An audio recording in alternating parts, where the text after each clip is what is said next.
खुलुमबाय। गिबियावनो नोंथांमोनखौ बयखौबो सोरजिदा क्रिएटिभिटी चेनेलाव बरायनायजों लोगोसे फुंबिलिनि गाहाम हामलायनायखौ बावहरग्रोनाय जाबाय। दिनैनि माखासे निउस आपडेटफोरखौ नोंथांमोननि सिगाङाव फोरमायथिना होनो आवगायनाय जालायबाय। नोंथांमोनहा भिडिअखौ नायनानै मोजां मोनोब्ला लाइक खालामगोन होनना आसा खालामबाय। लोगोसे इउटिउब चेनेलखौ दाबो साबस्क्राइब खालामाखैबा साबस्क्राइब खालामनानै लानो थाखाय गुरै खावलायनाय जाबाय। थ' बिदिब्ला जोङो भिडिअखौ जागायनोसै। गिबियावनो दङ बियाब रायफामनायखौ लानानै दुलाराय बर' फरायसा आफादनि खौरांगिरि मेल। क'क्राझार लकसभा बियाबखौ सिगांनि बायदिनो एसटि रिजार्भैनो दोनफिननायनि थाखाय साबायखर बावदों दुलाराय बर' फरायसा आफादा बिसायख'थि आय'गनिसिम। सुप्रिम कर्टनि बिथोनाव भारतनि बिसायख'थि आय'गआ दायो आसामाव बियाब दाफामफिननाय हाबाफारिनि मोनसे ड्राफ्टिं नटिफिकेसन हगारनाय जाबाय, जेराव दायो बिटिआरआव एमएलए बियाबखौ 12था मासिनिफ्राय बारायनानै 15 सिम होनाय जाबाय आरो क'क्राझार लकसभा एमपि मासिखौबो सिगांनि बायदियैनो एसटि रिजार्भैनो लाखिफिननाय जाबाय, जायनि थाखाय बिसायख'थि आय'गखौ साबायखर बावहरनाय जायो। फारसेथिं दुलाराय बर' फरायसा आफादा बिटिआरआव मोननै लकसभा मासि बिदोंमोनब्लाबो उदालगुरि बियाबखौ दायो ड्राफ्टिंआव नुयैलाय बेनि थाखाय थाबैनो बिसायख'थि आय'गखौ लोगो हमना सावरायज्लायफिननाय जागोन होन्नाबो बुंथिना होबावो मानगोनां दुलाराय बर' फरायसा आफादनि बिबानगिरि बिथांमोनहा। बिटिआरनि गाहाय मावफुं सोद्रोमा मानगोनां प्रमद बर' बिथाङा बिटिसिनि गाहाय मावख'नि गाहाय लांगोनायाव हादोरनि बिफा महात्मा गान्धीनि मुसुखाखौ बेखेवनाय जादों। नंगौ, आथिखालाव प्रमद बर' दैदेननाय बिटिआर सरकारा हादरनि आरो माहारिनि गुबुन गुबुन गेदेमा मुंख्लं बिथांमोनखौ सन्मान होनानै बिथांमोननि मुङाव हाबा मावबाय थानायखौ नुनो मोनबाय थानाय बायदिनो दायो आरो भारतनि माहारिनि बिफा महात्मा गान्धीखौ सन्मान होनानै महात्मा गान्धीनि मुसुखाखौ बिटिसिनि गाहाय मावख'नि गाहाय हाबग्रा लांगोनायावनो गायसनना मुसुखाखौ बेखेवनाय जायो होन्ना मिथिनो मोननाय जादों। बाक्सायाव सासे मुस्लिम सेंग्राया सासे हिन्दु धोरोमारि आइजोखौ लाना खारनो नाजानायाव हमजादों रायजो राजाफोरजों। मिथिनाय बायदिब्ला मैया बाक्सा जिल्लानि सिङाव थानाय गरेस्वर थानानि बेन्दोङाव सासे मुस्लिम सेंग्राखौ रायजो राजाफोरा हमनानै पुलिसनो गथायना हरनाय जायो।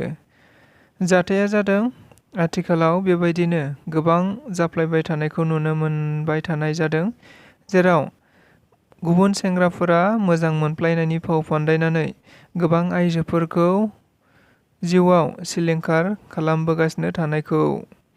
नंगौ, ओनसोलनि रायजो राजाफोरा बेबायदिनो सन्देह खालामना सासे मुस्लिम सेंग्राखौ सासे हिन्दु सिख्लाजों मोजां मोनलायनानै लांखारनो नागिरदों होननानै सन्देह खालामना बे सेंग्राखौ गरेस्वर पुलिसनो गथायना हरनाय जायो रायजो राजा बिथांमोनहा। क'क्राझार बेसिक ट्रेनिं सेन्टारा बांद्राय अखा हाबाय थानायनि थाखाय दैजों लोमसावजाना बन्द जानानै दं। मिथिनाय बायदिब्ला बे गुदि फोरोंथाय मिरु बोसोरफ्रोमबो अखा हाबानो बेबादि थासारि जायो, जायनि जाहोनाव थाखो खथाया बन्द जानांगौ जायो। नंगौ, बेबायदिनो गोबाव समनिफ्रायनो सरकारनिफ्राय बे मिरुखौ दासिम खेबसेबो फाहामफिननाय जायाखै। थारैनो बे मिरुनि न'फोरा दायो गोबां मोजां हालोद नंला, जायनि जाहोनाव बे गुदि फोरोंथाय मिरुनि गोरायुं बिथाङा बे मिरुनि न'खौ फिन लुफामनानै होनो थाखाय आथिखाल बिटिआर सरकारनिसिम अनसुंथाइ मोननो हास्थायनाय जादों। बियाब सोदांनाया UPPL एबा BPF नि नङा, बियो रायजो राजाफोरनिसो।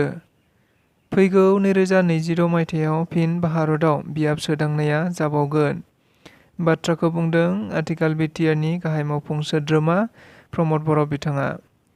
आथिखालाव आसामाव बिसायख'थि आय'गआ बियाब सोदांनायनि मोनसे ड्राफ्टिं पाब्लिकेसन खालामनाय जाबाय, जेराव बिटिआर ओनसोलाव 12था एमएलए मासिनिफ्राय बांनानै 15था एमएलए मासि खालामनाय जाबाय। फारसेथिं गोबां सुबुंफोरनि खुगा खुगा बेरखांबोबाय थादोंमोन क'क्राझार लकसभा एमपि मासिया एसटि रिजार्भ थानाय नंला होननाय। नाथाय दायो बियो एसटियैनो थाफिनबाय।